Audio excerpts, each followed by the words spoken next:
Historia de la Navidad. Por Jorge Enrique Gudiño. La tradición se remonta hace miles de años, en Oriente Medio, donde la antigua religión llamada el mitraísmo tenía sus propios ritos. Era una religión mistérica, de tipo iniciático, basada en la transmisión oral y no en escrituras sagradas, que rendía culto a la divinidad Mitra. Esta deidad está documentada en Asia Menor desde el siglo XV antes de nuestra era. Alcanzó gran difusión en el Imperio Romano entre los siglos I y IV de nuestra era. Mitra nació el 25 de diciembre, en una cueva oscura. Una luz resplandeciente situada sobre la cueva despertó a unos pastores que fueron a adorarle. Le trajeron regalos, oro y esencias. Su madre era Anaita, una virgen esposa de Ahura Mazda, llamada Madre de Dios. Unos magos, enterados por las estrellas de su nacimiento, fueron a rendirle culto y obsequiarle ofrendas. Difusión en el Imperio Romano. Mitra era el dios indo-iraní de la justicia y el mitraísmo fue una de las religiones más populares del antiguo Imperio Romano, sobre todo entre los soldados. La historia de Jesucristo tiene tantas cosas en común con la de Mitra, que se llegó a sospechar que el cristianismo era un derivado de la fe persa. La madre de Mitra, según el Avesta, la diosa Anaita era la diosa de la fecundidad. El cristianismo luego la adoptaría como la Virgen María, la madre de Jesús. La muerte de Mitra. Se cree que fue asesinado por otro dios, el de la oscuridad, que se lo llevó entre los muertos, y luego resucitaría. La resurrección de Mitra se conmemoraba al inicio de la primavera. Se sacrificaban un buey o cordero de color blanco sobre una rejilla a través de la cual se derramaba la sangre sobre los nuevos convertidos, que de este modo eran bautizados. Las Saturnales eran una festividad romana que se celebraba en honor al dios Saturno. La fiesta comenzaba el 17 de diciembre y se prolongaba durante 7 días. Durante este tiempo, se daba vuelta a las normas que gobernaban ordinariamente, y los hombres se vestían de mujeres y los amos se vestían de esclavos, entre otras convenciones a la inversa. Los juegos que se llevaban a cabo buscaban abiertamente el desgobierno entre los súbditos del imperio, una válvula de escape que las convirtió en la celebración más importante de la época. Las Saturnales en Roma era una fiesta normal, la gente vestía con togas y los romanos intercambiaban regalos como se hace ahora en Navidad. Los amos hacían grandes festines para sus esclavos y les daban libertades que no tenían el resto del año. Luego, venía la fiesta de fin de año que duraba 5 días donde todos la pasaban bien entre las Saturnales y el Año Nuevo. Las Saturnales y las luces navideñas. El 25 de diciembre se honraba a los dioses Mitra y Sol Invicto. Como esta fecha coincidía con el solsticio de invierno celebrado en las tribus del norte de Europa, los romanos también encendían fogatas y velas para espantar la oscuridad. De allí las luces navideñas modernas. El solsticio de invierno es el día más oscuro del año. Los paganos en todo el mundo celebraban ese día y para los romanos era una de las celebraciones más importantes. Es común antes del solsticio de invierno observar una lluvia de asteroides en el espacio. Estas pueden ser como pequeños luceros que pasan rápidamente, y otros pueden ser grandes y luminosos que duran días en pasar por el firmamento. La palabra Navidad proviene del latín nativitas, que significa nacimiento. Aunque la fecha exacta del nacimiento de Jesús no se menciona en la Biblia, el 25 de diciembre fue establecido como el día oficial de la celebración en el siglo IV por la Iglesia Católica, sobreponiendo a la antigua celebración del nacimiento de Mitra. En la Biblia, hay una versión del nacimiento de Jesús en el Evangelio de Mateo y otra en el de Lucas. El Evangelio de Mateo, se menciona la estrella de Belén y a los 3 reyes magos que le traían presentes al niño Jesús. Los presentes tienen un gran valor simbólico ya que honraban al niño que acababa de nacer en un ambiente humilde, pero él es un rey. Este es el comienzo de la tradición navideña de honrarlo y dar regalos, pero nadie sabe cuándo ocurrió realmente. Los mensajeros, Melchor, Gaspar y Baltasar eran tres maestros de sabiduría, representaban a tres escuelas de iniciación. Las tres escuelas de sabiduría corresponden a los tres continentes, Europa, Asia Occidental y África. Es un símbolo que recopila la sabiduría de las diversas escuelas de iniciación y discipulado que promovían la transmisión del mensaje de Dios a través de maestros. Hasta el siglo X a los Reyes Magos se les identificaba como sacerdotes persas del culto a Mitra. Al principio eran blancos, los tres procedían de las tres etnias conocidas de la humanidad, la europea, la asiática y la africana. Estas etnias fundan las religiones mesiánicas, que se basan en un Mesías que renueva la palabra de Dios. La tradición dice que los Reyes Magos reconocen al niño como un Mesías y le ofrendan sus presentes. Melchor es el más anciano y pasó a simbolizar a los europeos, ofreciendo a Jesús el oro, simboliza la riqueza de la tierra. Gaspar representa a los semitas de Asia y trae el incienso, simboliza el poder del aire. Baltasar viene de África con su mirra, que era una especia muy valiosa en esa época. Simboliza el poder del fuego. La fecha del 25 de diciembre no se encuentra estipulada en la Biblia y tendría raíces en antiguos cultos paganos. El Papa Julio I fijó esta fecha para dar una significación cristiana a las festividades romanas de las Saturnales, que honraban al dios Saturno y al solsticio de invierno. El Papa León Magno estableció la celebración de la Navidad en ese día y el emperador Justiniano la extendió a todo el Imperio Romano. La Navidad fue sustituyendo a las Saturnales. En las plazas populares, la Navidad era vista como una festividad para embriagarse.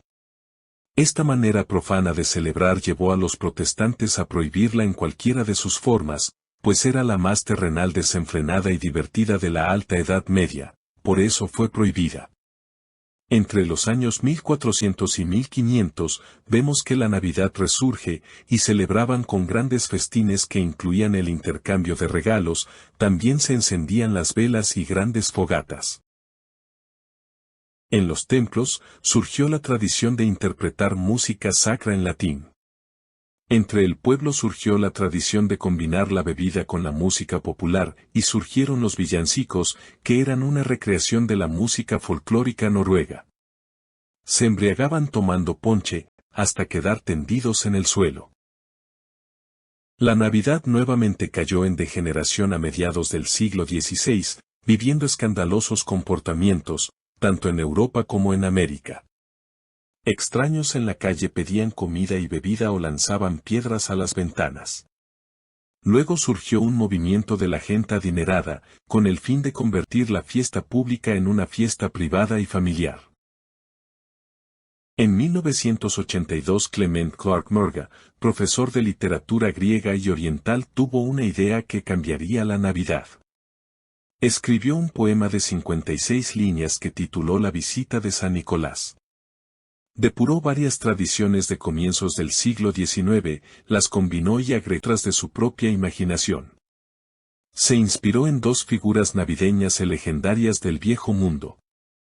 Una era San Nicolás, un obispo del siglo IV, que era conocido por dar presentes y pasó a la historia por dejarlos en medias. La segunda era Sinterklaas, la versión holandesa de Nicolás, que se había fusionado un poco con Odín, el dios pagano que volaba en un caballo de 8 patas. En el norte de Europa, existió la tradición de un demonio que castigaba a los niños malos, Krampus, que era una figura demoníaca. Hijo del dios germánico él, con apariencia de un macho cabrío humanoide, de una larga lengua roja y bífida que se pasea por las calles haciendo sonar sus cadenas oxidadas, porta un saco a la espalda y sale durante la temporada de Navidad. En el saco, lleva regalos como premio a los niños y niñas que se han portado bien, y que también utiliza para llevarse a quienes se hayan portado mal, como castigo. En el año 1862, Thomas Nast fue un gran ilustrador contratado por la revista Harper's Weekly para que hiciera las ilustraciones de Navidad.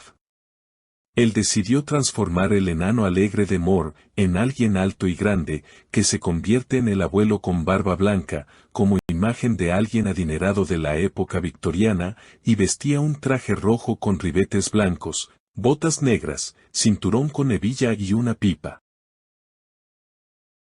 El árbol de Navidad. En el siglo XIX, se tomó una tradición nórdica de llevar árboles verdes para adornar la casa.